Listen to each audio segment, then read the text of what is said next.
So in the last video we have seen that how the test cross or the testing or crossing over is being taken place in the given monohybrid cross, and we have learnt about the significance of test cross. In this video today we'll learn about how the Mendel gave the conclusion about his experiments and what are all the results about his conclusion. That means by taking the example of the monohybrid cross, what are all the laws or what are all the rules to be followed by the gametes to be transferred from parental generation to offsprings. So to know that, he has been given 3 laws. Let us see what are those laws and what are the meaning and how these laws are being proved. So the next topic is Mendel conclusion based on his observation. Mendel conclusion based on his observation reveals about 3 factors. One is factor hypothesis, law of dominance, and other one is law of segregation. Here, as we all know, factor hypothesis, first point will be factor hypothesis. Factor is nothing but Mendel did not name the elements which are responsible to transfer the genetic material from the parental generation to the offsprings. He named it as factors. He doesn't know, or he was not knowing the factors or these genetic elements as genes. He was calling them as factors. So he named it as first factor hypothesis. Let us see what is this law and how it is being defined. So factor hypothesis is defined as factor means, remember, factors means genes. The transmission of parental character to offsprings, it is due to definite hereditary units called factors. Hypothesis means just movement, right? So factor hypothesis law defined as transmission of parental character to offspring. It's due to definite hereditary units called factors. So later on in the year 1909, the factors is been renamed as genes by the person called Johansen. Clear? So the factor hypothesis states that the transmission of the parental character from the parental generation to the offsprings, it is just by the hereditary units called factors. This is about the factor hypothesis. The next law, point what is defined as is defining as law of dominance. So let us see what is this law of dominance and how it is being proved based on the monohybrid cross. So here comes the law of dominance, and he has been renamed the law of dominance as first law of inheritance. It is well known as first law of inheritance. Remember well, it is law of dominance. Law of dominance is also called as first law of inheritance, or it is also known as Mendel's first law. Mendel's first law. So according to this, it states that the characters controlled by discrete units called factors. Now discrete is nothing but separate. Characters are controlled by discrete units called factors. As you all know, in the monohybrid cross there was capital T and small t. Capital T was dominant, which was having the tall plant, and the small t was the recessive elements, which was having the dwarfness. So he is defining as characters are controlled by discrete units called factors. Then the second point will be the factors occurs always in pair. As you all know, capital T, those are 2 genes or gametes, but present together to form a genotype. That means to carry the information from parental generation to the offspring. So always factors occurs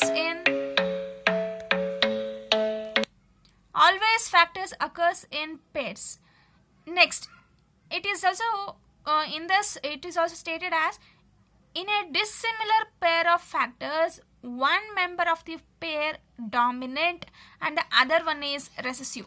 As we have seen in the monohybrid cross, The dominant character capital T, the capital or the dominant character capital T was dominant, that which was resembling the dominant character, and other one was recessive, that is small t, which was resembling the dwarfness, such that is the first law of the inheritance states the characters are controlled by the discrete unit called factors. Factors occurs always in pair. In a dissimilar pair of factors, that means different, as we come for the F1 generation in case of monohybrid cross, even though there is presence of both characters, that is small t and capital T, the phenotypic form of the plant will be always tall, so it is called dominant, right? So even though there is presence of dissimilar pair of factors, that will be might be dominant and other one will be recessive. Dominant is always going to be dominated, that means represented. Recessive will always be suppressed by the help of dominant characters. So how we'll see how these dominant characters are being proved by the help of monohybrid cross. Here comes the monohybrid cross. Here comes the monohybrid cross. In the monohybrid cross, he has been taken the example of the allelic characters tallness and dwarfness. So here comes the first thing he is going to take the parental generation. In the wild type of parental generation, is going to take the homozygous. Homo means same, remember well. Homozygous tall plant, homozygous dwarf plant. Homozygous tall plant resembles with a capital T and capital T. Homozygous dwarf plant resembles small t and small t. So when there is presence of these genotypes, these genotypes must undergo the meiosis process such that they should form the gametes. So here the gametes or the genes are being formed, small t, capital T and small t. After the formation of these gametes, they should undergo cross fertilization and cross pollination, that results in the formation of F1 generation, capital T and small t. Capital T and small t. Now we have got the result of heterozygous plants. That means presence of two different genes. Presence of two different genes forms the heterozygous forms. Homozygous means presence of capital T or small t. But here in the F1 generation, by the combination of homozygous tall and homozygous short plant, we have got the result as heterozygous plants. So here, according to the law of inheritance, we can see that presence of discrete units, and other one is presence of presence of factors occurring in pair. First one will be present of discrete units. Next one is factors occurring in the pair. So here we can see the dominant character and recessive character, the both.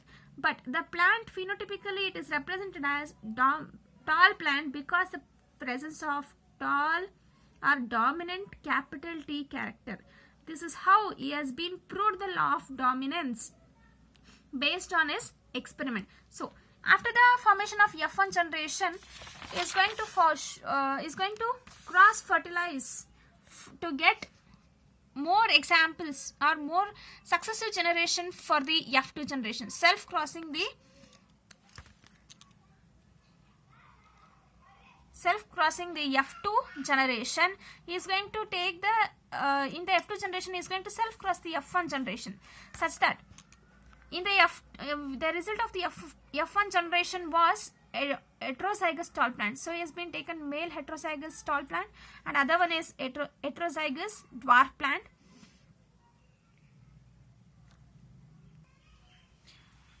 So here he has been taken for the F2 generation is going to cross with the F1 same plants. One will be male plant, other one will be female plant. So he is going to take the heterozygous male and female plants. Then he is going to show the genotype what is present in over there. Heterozygous condition, the gametes will be always different. That means discrete units where it is going to form the genotype. Then after this presence of these genotypes, they must undergo meiosis such that the gametes should be formed. Here the presence of two different gametes, they must undergo meiosis, where by the process of meiosis we can see two types of gametes being formed. That is, one is dominant character, other one is recessive character. Here the same the dominant character and the recessive character, which is going to form the gametes. So once after the gametes formation, as the process should be followed with the cross fertilization or cross pollination, right? So here comes the cross pollination process. Male and female gametes which are going to be combined. Capital T, which is going to form the homozygous tall plant. Capital T, small t, it is going to form heterozygous tall plant. Small t, capital T. Well, always the dominant character should be written first, such that capital T, small t gives the heterozygous tall plant. Next, small t, these two are the dwarf or the recessive characters which are going to represent the homozygous short plants. Such that again here we can he is being proving that always the characters may be present in the discrete form. Factors will be always present in pairs, that means genes, and these genes are going to play or will be presence of two types. One is dominant, other one is recessive. Always dominant play the role and recessive will be suppressed by the dominant character. So by this the phenotypic ratio and the genotypic ratio of the monohybrid cross, as we all know now, the phenotypic ratio, that means morphological characteristics, the plants we can see 3 are tall plants and 1 is short plant, such that the phenotypic ratio will be 3:1. Then the genotypic ratio, what are all the types of genes present over here, will be separated out. Here we can see the dominant character 1 and none other is dominant, that is presence of capital T. So 1:2. 2 are heterozygous plants, that is 2, and 1 is dwarf plant which is recessive, that is 1. That means the genotypic ratio of the monohybrid cross is about 1:2, 2:1. So this is how the Mendel has been proved the first law of inheritance, that is called law of dominance, and it is also known as first law of inheritance. So the next law or the conclusion given by Mendel was law of segregation, or it is also known as law of purity of gametes, and it is also called as second law of inheritance. The next conclusion given by Mendel was law of segregation and or it is also known as law of purity of gametes, and it is also known as second law of inheritance. According to the law, it states that a pair of factors, remember well, no elsewhere you should mention it as genes, because Mendel was not knowing the factors was genes. Always while writing the statement according to the law, you must mention as the factors. So according to that, it states that a pair of factors in a hybrid segregate means separate during the formation of gametes. The pair of factors in the hybrid segregate during the formation of gametes, such that in the monohybrid cross, again you should write the example of the monohybrid cross itself. So parental wild type you are going to take there where the homozygous dwarf and tall plants are taken. Then in the F1 generation there is the formation of heterozygous condition. Here the gametes will be formed. Here the gametes will be found and separated out, as you are going to see the capital T and small t. But when we see for the F2 generation, here we see the F2 generation formation. That means in the parental generation 2, we are going to cross fertilize with the F1 generation plants. One, the male heterozygous tall plant is taken, other one is female heterozygous tall plant is taken. But in the heterozygous condition, we can see the two different types of genes present together. One will be dominant, other one will be recessive, such that both will be present together in the form of genotype.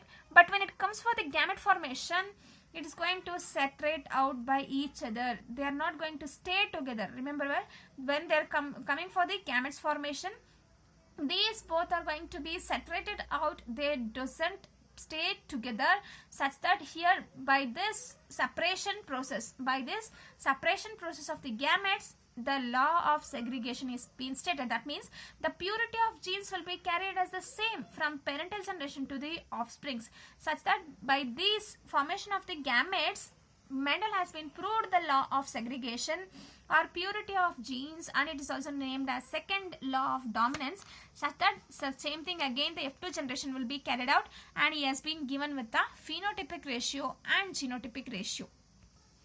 So today's topic was Mendel conclusion based on his observation. We have been studied with the factor hypothesis, law of dominance, and law of segregation.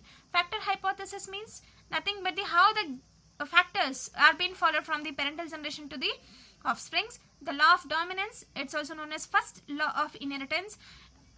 Then the law of segregation, it's also known as second law of dominance. The question arised from this topic will be, it may be asked for 3 marks. That means to prove the law of dominance or to prove the law of segregation. While proving this for both law of dominance and law of segregation, both the first law and second law, you're going to take up with the monohybrid cross. That means both F1 generation and F2 generation with the phenotypic ratio and genotypic ratio must be proved. So in the next video, we'll go up with the dihybrid cross.